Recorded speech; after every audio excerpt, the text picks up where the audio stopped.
الحمدللہ رب العالمین والصلاة والسلام علی سید المرسلین اما بعد فاعوذ باللہ من الشیطان الرجیم بسم اللہ الرحمن الرحیم۔ سب سے پہلے درود پاک کے ایک برکت ایک فضیلت سن لیتے ہیں۔ دعوت اسلامی کے اشاعتی ادارے مکتبۃ المدینہ کی مطبوعہ 308 صفحات پر مشتمل کتاب اسلامی بہنوں کی نماز کہ صفحہ نمبر 72 پر شیخ طریقت امیر اہل سنت مولانا محمد الیاس عطار قادری رضوی دامت برکاتہم العالیہ درود پاک کی فضیلت نقل کرتے ہیں کہ انتقال کے بعد حضرت سیدنا ابو عباس احمد بن منصور رحمۃ اللہ علیہ کو اہل شیراز میں سے کسی نے خواب میں دیکھا کہ وہ سر پر موتیوں کا تاج سجائے جنتی لباس میں ملبوس شیراز کی جامع مسجد کی محراب میں کھڑے ہیں۔ خواب دیکھنے والے نے عرض کی ما فعل اللہ بک، یعنی اللہ نے آپ کے ساتھ کیا معاملہ فرمایا؟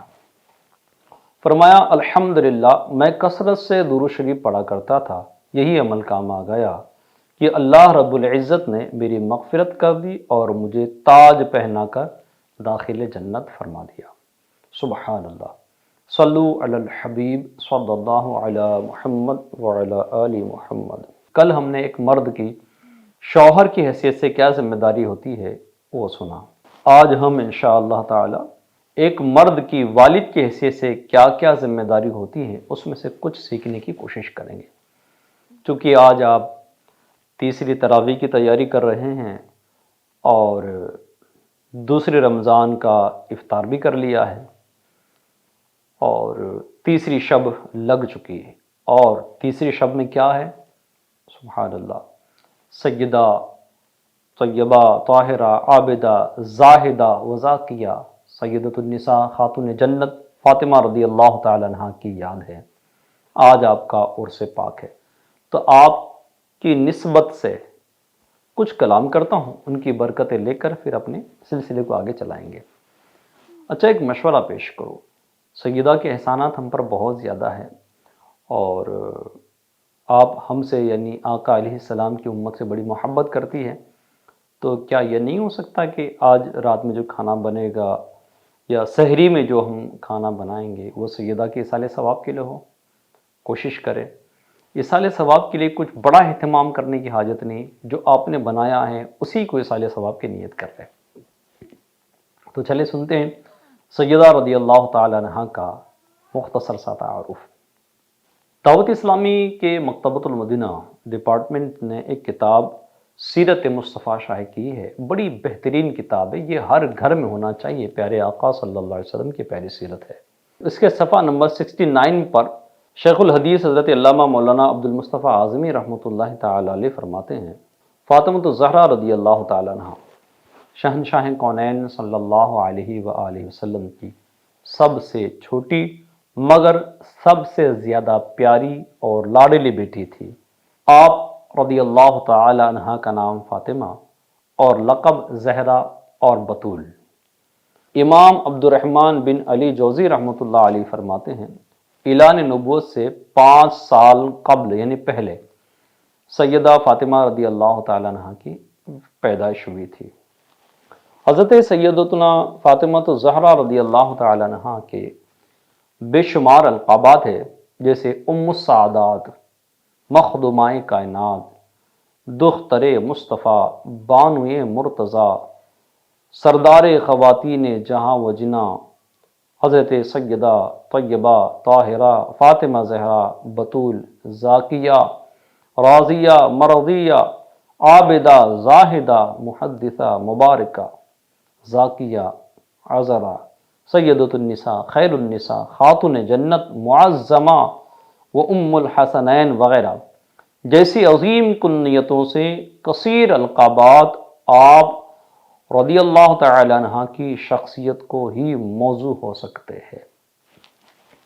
آپ کی ایک خاص کنیت ہے ام ابیہا رضی اللہ تعالی عنہ۔ خاتون جنت کے بابا جان رحمت عالمیان صلی اللہ علیہ وآلہ وسلم کا ایک بڑا ہی پیارا فرمان آپ کے لیے ملتا ہے، آپ سنیں۔ فرماتے ہیں آقا علیہ السلام اس یعنی میری بیٹی کا نام فاطمہ اس لیے رکھا گیا کیونکہ اللہ تعالیٰ نے اس کو اور اس کی محبین کو دوزخ سے آزاد کیا ہے۔ سبحان اللہ۔ اے سیدہ سے محبت کرنے والوں مبارک ہو۔ یہ سیدنا عبداللہ بن مسعود رضی اللہ تعالی عنہ فرماتے ہیں کہ حضور صلی اللہ علیہ وسلم نے فرمایا، بے شک فاطمہ نے پاک دامنی اختیار کی اور اللہ تعالیٰ نے اس کی اولاد کو دوزخ پر حرام فرما دیا ہے۔ حضرت سیدنا انس بن مالک رضی اللہ تعالی عنہ فرماتے ہیں کہ میں نے اپنی والدہ سے حضرت فاطمہ الزہرا رضی اللہ تعالی عنہا کے متعلق پوچھا تو فرمایا، یعنی سیدہ 14ویں رات کے چاند کی طرح حسین و جمیل تھی۔ سبحان اللہ۔ بطول و فاطمہ زہرا لقب اس واسطے پایا کہ دنیا میں رہے اور دے پتہ جنت کی نگہت کا۔ سبحان اللہ۔ اللہ اللہ۔ اور ایک فرمان ملتا ہے پیارے آقا صلی اللہ علیہ وسلم کا کہ آپ علیہ السلام نے سیدتنا فاطمہ رضی اللہ تعالی عنہا سے فرمایا، تمہارے غضب سے غضب الہی ہوتا ہے اور تمہاری رضا سے رضا الہی۔ ماشاءاللہ۔ ہم کو سیدہ فاطمہ سے پیار ہے، انشاءاللہ اپنا بیڑا پار ہے۔ یہ جو ہم پروگرام لا رہے ہیں FGN پر، میری ذمہ داری، اس کے اندر روزانہ کچھ نہ کچھ نئی باتیں ہم سیکھنے کی کوشش کریں گے۔ ریکویسٹ کرتا ہوں کہ ہمارے ساتھ بنے رہیے گا۔ اس پروگرام کا اصل مقصد یہ ہے کہ ہم اپنی ذمہ داری کو نبھانے کے حوالے سے اپنی سوچ بنائیں۔ پچھلے سلسلے میں ایک شوہر ہونے کی حیثیت سے ایک مرد کی کیا ذمہ داری بنتی ہے اس کو تھوڑا سا سنا۔ اب ظاہر ہے کہ آدھے گھنٹے کے سلسلے میں اتنا لمبا کلام، اتنی لمبی بات نہیں ہو پائے گی، چیدہ چیدہ باتیں پیش کی جاتی ہیں۔ پھر اس کے علاوہ مزید کتب و رسائل کا مطالعہ، علماء اہل سنت سے اگر رابطہ کر لے تو وہ اور علم دین کی ہمیں بہاریں عطا کریں گے۔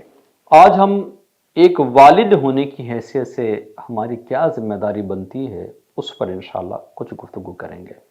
ہمارا دین بہت پیارا ہے، ہمیں کسی بھی معاملے میں اس نے بے سہارا نہیں چھوڑا ہے۔ کسی بھی معاملے میں ہر جگہ رہنمائیاں موجود ہیں۔ باپ بہت فضیلت کا حامل ہے، بہت زیادہ فضیلت اس کو حاصل ہے۔ سب سے پہلے قرآن کریم کی آیت مبارکہ ہم سنتے ہیں۔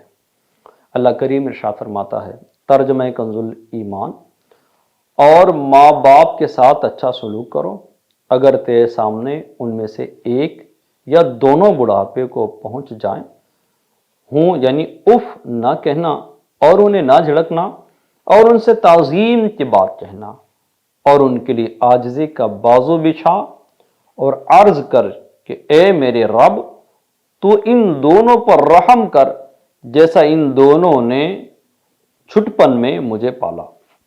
تمہارا رب خوب جانتا ہے جو تمہارے دلوں میں ہے۔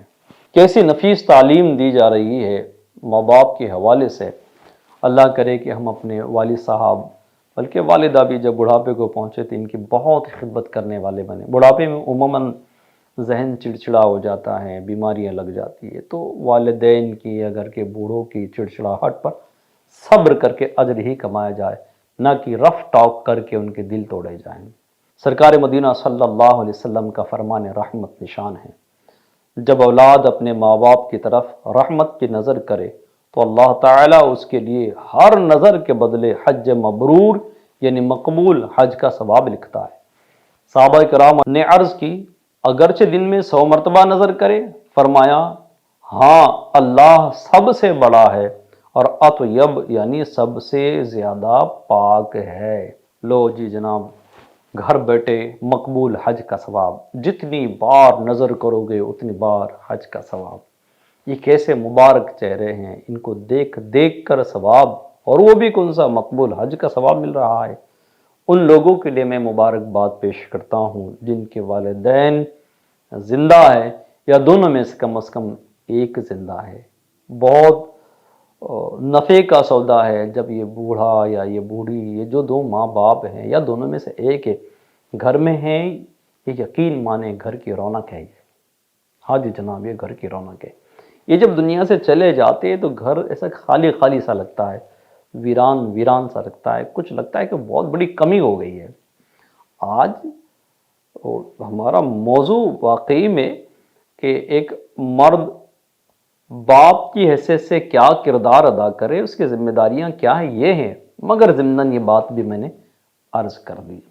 یاد رکھیں اے میرے ناظرین کہ والد اس شخص کا نام ہے جو خود ہزارہا مشکلات کا سامنا کرے، اپنی اولاد کو سکھ میں رکھے، کئی طرح کی تکلیفیں بلکہ ہزاروں دکھ درد کو بھلا کر وہ بیٹے کو، اولاد کو خوش کرنے کی جستجو میں لگا رہتا ہے۔ شام کو کڑی محنت کر کے آنے کے باوجود بچوں کے ناز اٹھانے والے کا نام باپ ہے۔ یہ چیز بھی والد کی عظمت کو اجاگر کرتی ہے، اس لیے بھی والد کا احترام ہم پر لازم ہے۔ مگر صرف اولاد پر ہی والد کے حقوق نہیں، بلکہ ہمارے دین نے اولاد کے بھی کچھ حقوق والد پر رکھے ہیں۔ آج اصل اس کا ذکر ہے۔ کچھ حقوق والد پر ہیں، تقریباً 10 میں بیان کرتا ہوں، اور بھی ہے لیکن یہاں میں 10 بیان کروں گا، اس کو بڑی توجہ کے ساتھ سنیے گا۔ پہلا حق، اپنی اولاد کے لیے مسلمان نیک و پارسا با اخلاق ماں کا انتخاب، یعنی نیک ماں کا انتخاب، یہ باپ پر اولاد کا سب سے پہلا حق ہے۔ نمبر 2، پیدائش کے وقت اولاد کے کان میں اذان دینا، یہ باپ پر اولاد کا حق ہے۔ کسی نیک بزرگ یا عالم دین سے گھٹی دلوانا، یہ بھی حق ہے اولاد کا۔ اپنی اولاد کا اچھا اور بامعنی نام رکھنا، یعنی جس کا مطلب اچھا ہو ایسا نام رکھنا، اولاد کے حق باپ پر ہے۔ عقیقہ کرنا، اپنی اولاد کی حلال رزق سے پرورش کرنا، اپنی اولاد کو صحیح عقیدے کی تعلیم دینا، اسے دینی اور دنیاوی علوم سکھانا۔ 8، اسے کوئی فن یا ہنر سکھانا۔ 9، اس کی تربیت کرنا، اسے زندگی کے آداب سکھانا۔ 10، جب وہ بڑا یا بڑی ہو جائے تو اچھی اور مناسب جگہ ان کا رشتہ لگانا، ان کی شادی کرا دینا۔ اب ایک ایک چیز کو ناظرین ہم سمجھنے کی کوشش کرتے ہیں۔ جو پہلا حق بیان کیا کہ باپ پر سب سے پہلا حق اولاد کا یہ ہے کہ اچھی ماں کا انتخاب۔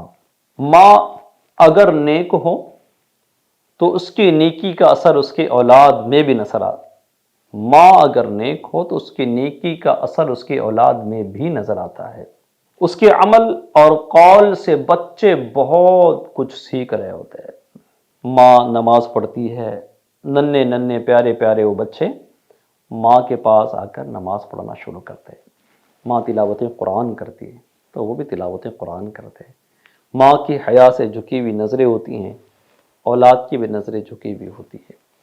ماں اگر بے باک ہوگی اولاد بھی بے باک ہوتی ہے۔ ماں چرب زبان ہوتی ہے، اولاد بھی چرب زبان ہوتی ہے۔ ماں بد اخلاق ہوتی ہے تو اولاد کے اخلاق اچھے ہوں ضروری نہیں ہے۔ جس آگوش میں وہ بچہ پلا ہے اس کا اثر بچے کی پوری زندگی پر رہتا ہے۔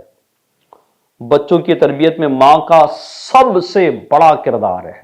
ماں کی گود کو پہلی درسگاہ بیان کیا گیا۔ درسگاہ اچھی ہوگی، طالب علم اچھا ہوگا۔ پہلی اسکول کہا گیا ہے، اسکول اچھی ہوگی، اسٹوڈنٹ اچھے ہوں گے۔ اس لیے والد پر بہت بڑی ذمہ داری بنتی ہے کہ اپنی اولاد کے لیے اچھی ماں کا انتخاب کرے۔ اب اگر میرا بیان سن کر کسی کو شیطان یہ وسوسہ دلا رہا ہو کہ یار میرے سے بڑی چوک ہو گئی ہے، میرا انتخاب ہی صحیح نہیں ہے، تو اب یہ اس طرح سے بولنے سے اور دشواریاں پیدا ہو جائے گی، پرابلم کریٹ ہو جائے گی۔ ممکن ہے کہ آپ نے سمجھا ہی نہیں ہے، وہ آپ کا لائف پارٹنر صحیح بھی ہو مگر آپ کا ٹریٹمنٹ صحیح نہیں ہے، جس کے لیے وہ بفر گیا ہو۔ اگر ٹریٹمنٹ صحیح ہو، انداز صحیح ہو، سارے معاملات صحیح ہو جاتے ہیں۔ اور یاد رکھیں قرآن حکیم نے ہمارے لیے کتنا بڑا دلاسا دیا ہے کہ فرماتا ہے کہ سمجھاؤ، مسلمانوں کو سمجھانا فائدہ دیتا ہے۔ ہم سمجھاتے رہے پیار سے، محبت سے، شفقت سے، کبھی ہلکی سی گرمی سے، زیادہ گرمی نہیں، ہلکی گرمی سے، تھوڑی ناراضگی کے اظہار سے یہ ملا جلا کر چلتے رہیں مدینے کے جانب، تو گاڑی ایک دن مدینہ پہنچ ہی جائے گی۔ اچھا، ایک بات یاد رکھیں، جو سب سے اہم چیز دیکھی جائے گی نا ماں میں، انتخاب کرنے میں بچے کی ماں کے لیے، اس کا صحیح العقیدہ ہونا بہت ضروری ہے۔ وہ ہر صحابی، ہر ام المؤمنین کی عزت کرنے والی، ادب کرنے والی، صحابہ و اولیاء اور اہل بیت سے بے انتہا پیار کرنے والی، عقیدت کرنے والی ہو، یہ بہت ضروری ہے۔ اگر یہاں مسٹیک ہو گئی تو نسل برباد ہونے کا چانس پیدا ہو جائے گا۔ مسلمانوں پر سب سے پہلا فرض علم العقائد ہے۔ مسلمانوں پر سب سے پہلا فرض جو سیکھنا فرض ہے وہ علم العقائد ہے، تو عقیدے کا علم ضرور سیکھنا چاہیے۔ بار شریعت کے پہلے حصے میں بہت سی چیزیں عقیدے کے تعلق سے یہ ہے، تو اس کو پڑھ لیں۔ بلکہ دعوت اسلامی انڈیا کے تحت ہم کورسز کرواتے ہیں مختلف، تو اس میں آپ جوائن ہوں۔ یہ لنک آپ کو شیئر کی جا رہی ہوگی غریب نواز آن لائن اکیڈمی کی، اس میں آپ رابطہ کر لیں، کون کون سے کورسز سے سمجھ لیں، جو کورس آپ کو چاہیے ہوگا وہ کریں، انشاءاللہ تعالی نیکی کی دعوت عام ہوگی۔ اچھے کردار والی ماں کا انتخاب کرو تو بچے بھی اچھے کردار والے ہوں گے۔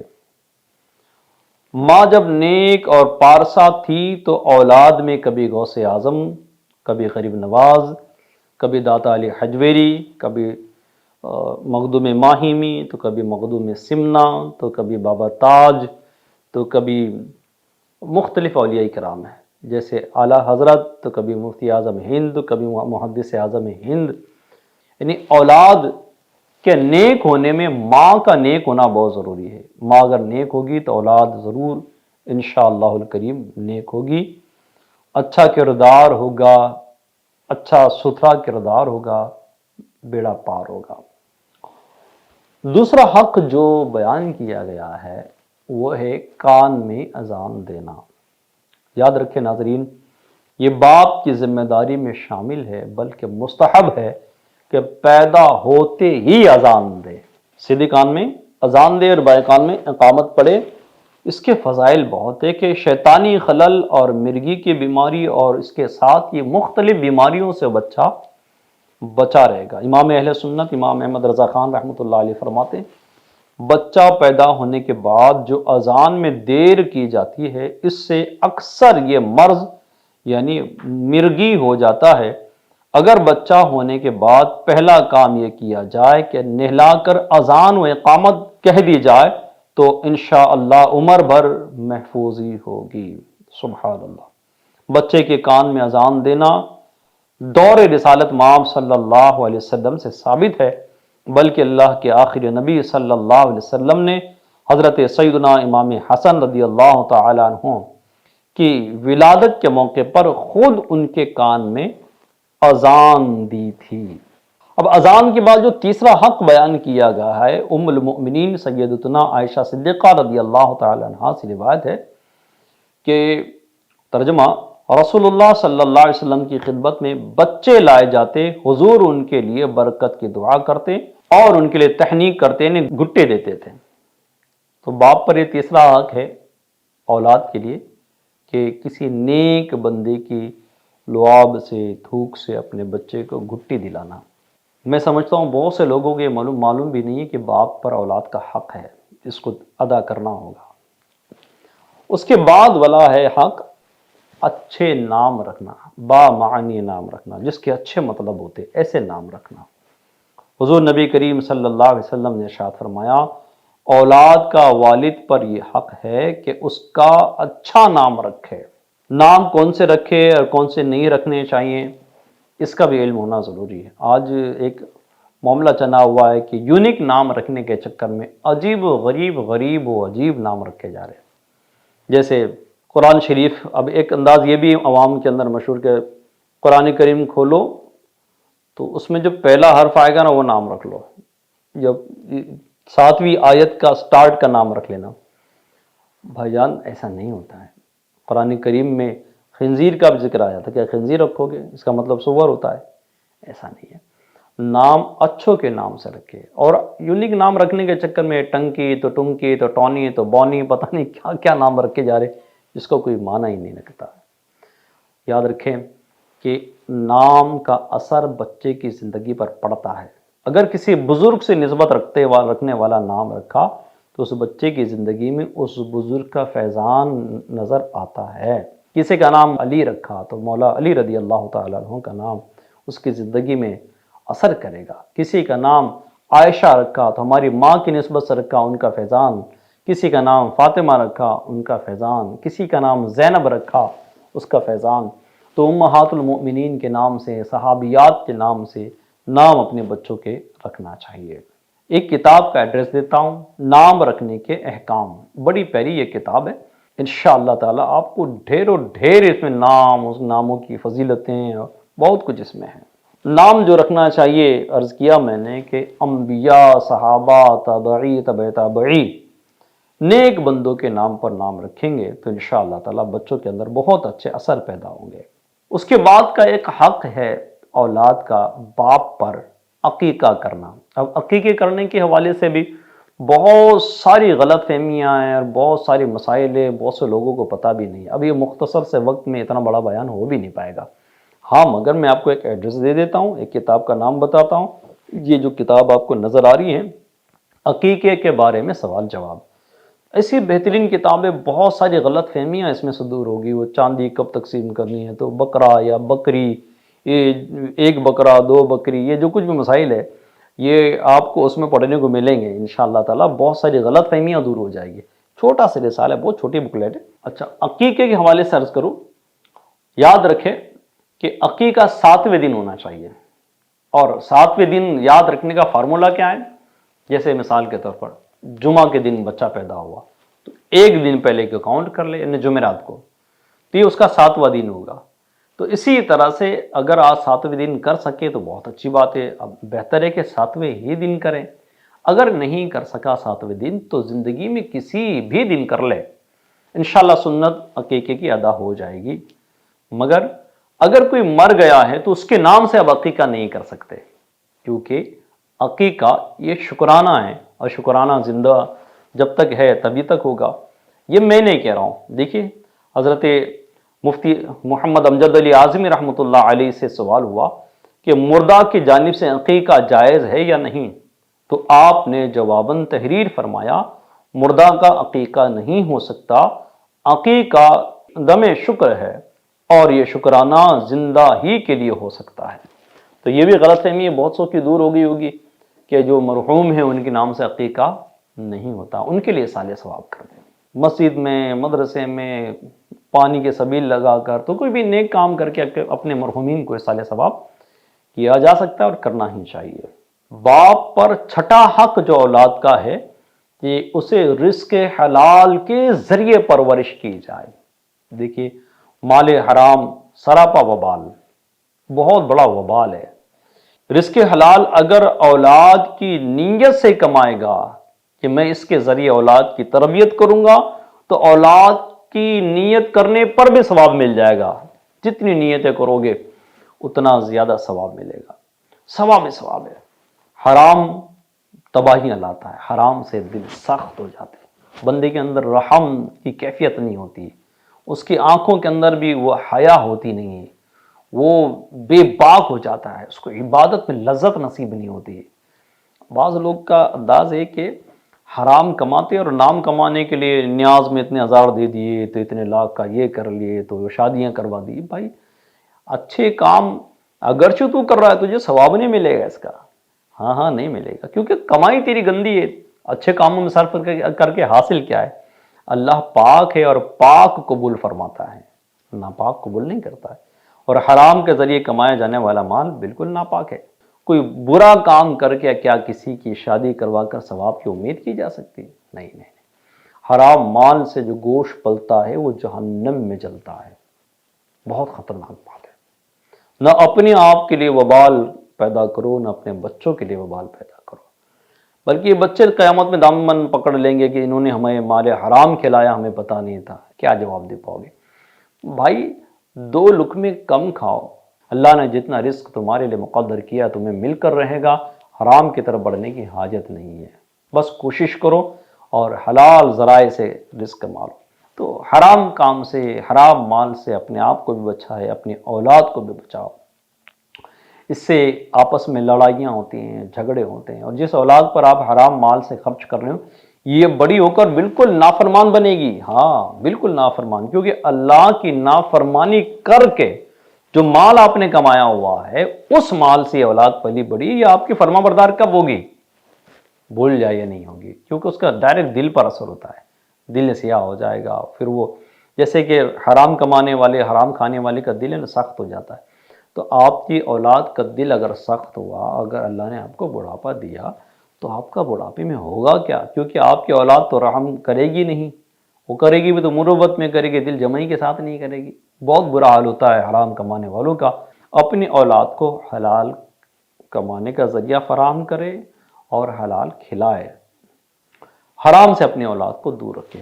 اور اس کے بعد ساتواں بہت اہم حق ہے، بہت اہم حق ہے، اپنی اولاد کو علم دین سکھائے، اپنی اولاد کو علم دین سکھائے، یہ باپ پر اولاد کا حق ہے۔